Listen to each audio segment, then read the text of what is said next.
नमस्कार. आजच्या व्हिडिओमध्ये तुमच्या सगळ्यांचं खूप खूप स्वागत. तर कसे आहात सगळे? मजेत ना? मजेतच असायला हवे.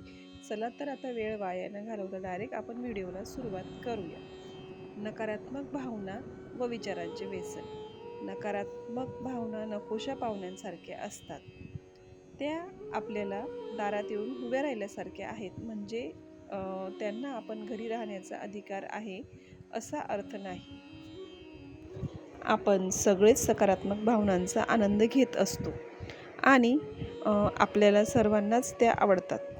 आपल्याला आनंदी, समाधानी व मजेत जगायला आवडते. कोणीतरी आपल्यावर प्रेम करते आहे ही भावना आपल्यासाठी अत्यंत सुखद असते आणि त्याला प्रतिसाद म्हणून इतरांवर प्रेम करण्यातही आपल्याला आनंद मिळतो. आपल्याला आशावाद व भारावलेपणा आनंददायी वाटतो, तरीही बरेचदा आपले लक्ष नकारात्मकतेवर एकवटलेले असते. आपण वेदनादायी घटना, प्रसंगांचा विचार करत राहतो. ज्या गोष्टींमुळे आपल्याला राग येतो, ज्याबाबत आपली नाराजी असते, अशा गोष्टींबद्दल आपण कुढत असतो, ते मनात धरून ठेवतो. आपले जेव्हा अपेक्षाभंग किंवा नुकसान यांचा आपल्याला मनस्ताप देखील होत असतो. बऱ्याच वेळा आपण हे हेतू पूर्ण करतो, म्हणजे आपण जाणीवपूर्वक करत असतो असं त्याचा अर्थ होतो. आपले काय चुकले हे शोधण्यासाठी आपण नकारात्मक घटना जे प्रसंग घडलेले असतात त्याचा विचार करतो, ज्या योगे आपण चुकांची पुनरावृत्ती टाळू शकतो. पण बरेचदा आपण नकारात्मकतेवर विनाकारण लक्ष केंद्रित करत असतो किंवा त्याच्यावर जास्त आपण फोकस करत असतो.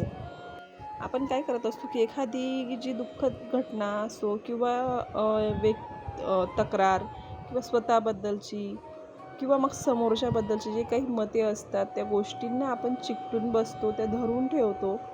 आपल्याला या गोष्टींची आणि इतर त्रासदायक भावना व विचारांचे व्यसन जडते.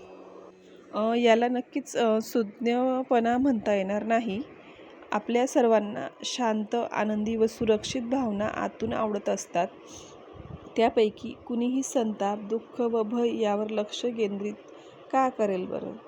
मानसशास्त्रज्ञांच्या मते वेगवेगळ्या स्रोतातून निर्माण होऊ शकणारा हा भावनिक व्यसनाचा एक प्रकार असू शकतो. याचे एक कारण म्हणजे आपल्या आजूबाजूच्या परिस्थितीवर आपण ताबा ठेवू शकत नाही ही भावना.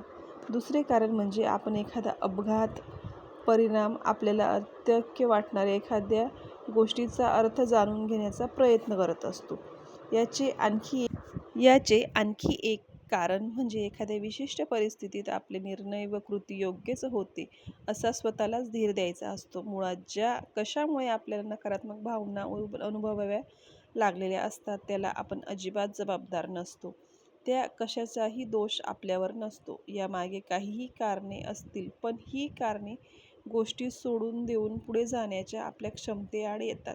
जेव्हा आपले मन दुर्दैवी घटना, अपेक्षाभंग अथवा आपल्याला संतप्त, अपमानित अथवा नाराज करणाऱ्या कुठल्याही गोष्टींनी व्यापलेले असते, तेव्हा आपण आपल्या मनाला या गोष्टीशी संबंधित असलेल्या नकारात्मक भावना धरून ठेवायला शिकवतो.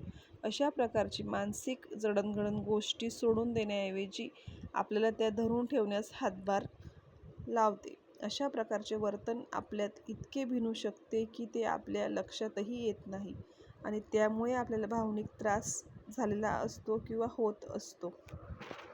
कसा वाटला मग व्हिडिओ? नक्कीच कमेंट करून सांगा. चॅनलवरती नवीन असाल तर प्लीज लाईक, शेअर, कमेंट आणि सबस्क्राईब करायला विसरू नका. चला तर आता भेटूया पुढच्या व्हिडिओमध्ये. तोपर्यंत बाय बाय.